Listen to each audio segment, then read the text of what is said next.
शौहर ने अचानक बीवी से पूछा, शादी से पहले तुम्हारे कितने बॉयफ्रेंड थे?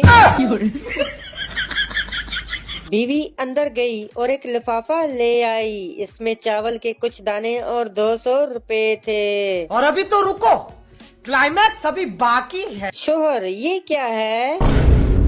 बीवी, मैं जब भी कोई बॉयफ्रेंड बनाती एक चावल का दाना इस लिफाफे में डाल देती। नहीं। शौहर ने जब गिने तो 7 दाने थे।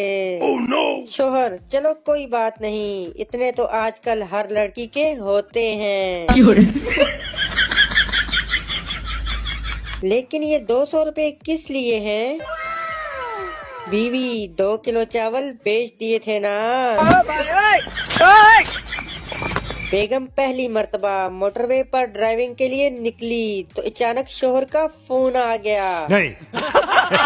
शौहर ने परेशान होकर पूछा, बेगम तुम कहाँ हो इस वक्त? डर गई। बेगम, जानू मोटरवे पर ड्राइविंग कर रही हूँ। शौहर ने बदस्तूर परेशानी में कहा, जरा देखभाल के गाड़ी चलाना। टीवी पर बता रहे हैं कि कोई पागल इंसान मोटरवे के मुखालिफ सिमत में तेजी से गाड़ी चला रहा है। बेगम चिल्ला कर बोली, अरे कोई एक पागल, ये तो कमबख्त सैकड़ों की तादाद में चले आ रहे हैं।